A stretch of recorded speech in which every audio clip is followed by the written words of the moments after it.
మిత్రులారా, యేసు తన దగ్గర ఉన్న శిష్యులలో అపోస్తులైనటువంటి పేతురు కూడా ఉంటాడు.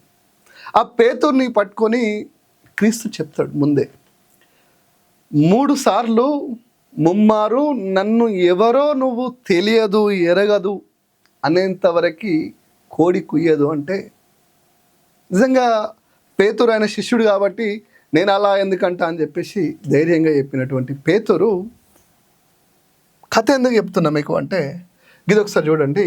క్రైస్తవంలోకి మారితే ఎస్సీ హోదా రద్దు, క్రైస్తవంలోకి మారితే ఎస్సీ హోదా రద్దు, హిందువులు సిక్కులు బౌద్ధులకే ఆ హోదా, ఆ మతాలు కాకుండా వేరే మతాన్ని అనుసరిస్తే ఆ వ్యక్తిని ఎస్సీగా పరిగణించలేము. ఇక్కడే అయిపోదు, నెక్స్ట్ లెవెల్ ఉంటుంది. ఇంకోటి, ఎస్సీ అయి ఉండి క్రిస్టియన్గా మారి ప్రభుత్వ ఉద్యోగాల్ని ఎలగబెడుతున్న పేతుర్లు ఎందరో బయటకు రావాల్సి వస్తుంది. ఒకరిద్దరు కాదు, అపోస్తులైన పేతుర్లలో రూపంలో చాలా మంది పేతుర్లు ఉన్నారు. ఆ పేతుర్ల గురించి మాట్లాడే ముందు ప్రభుత్వమే పెద్ద పేతురని నేను ఎందుకు చెప్తున్నా అంటే, నేనే ఒకప్పుడు ఆర్టీ చేసిన.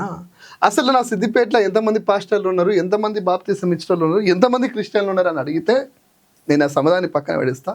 ఎందుకంటే అంతమంది నా ధర్మం జోలికి రాని వాళ్ళంతా నాకు మిత్రులే, సోదర భావమే. నేను సెక్యులరిస్ట్ని.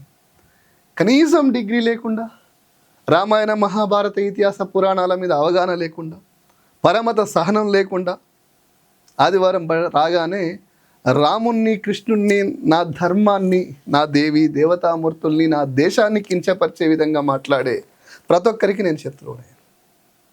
సీరియస్లీ మిత్రులారా, ఎందుకు చెప్తున్నా ఈ మాట అంటే, ఆ పేతురు దేవునికి మోసం చేస్తే మన మధ్యలో ఉన్న పేతుర్లు చాలామంది రాజ్యాంగానికి, ప్రభుత్వానికి, ఈ రాష్ట్రానికి ద్రోహం చేస్తూ, ఎస్సీ హోదాను అనుభవిస్తూ, ఉద్యోగాలు ఎలగబెడుతూ, నిజమైన దళితులకి చెడ్డ పేరు తేవడమే కాకుండా వాళ్ళ పొట్టగొడుతురు. కాబట్టి వాళ్ళ గురించి మనం మాట్లాడే ప్రయత్నం చేద్దాం.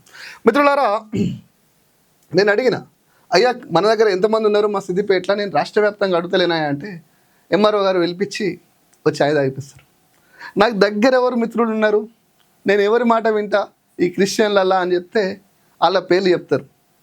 మనోడేనా నువ్వు ఇట్లా ఇట్లా అంటే, సరే నేను కూడా అన్నాన్ని పిలుస్తాం కదా దానిలో పాస్టర్లు ఉన్న వాళ్ళం కూడా అని చెప్పేసి మనం ఏం చేస్తాం, సరే కాకపోతే కొంత సమాచారం ఇవ్వండి అంటే మీరు అడగకూడదు, నేను ఇవ్వకూడదు.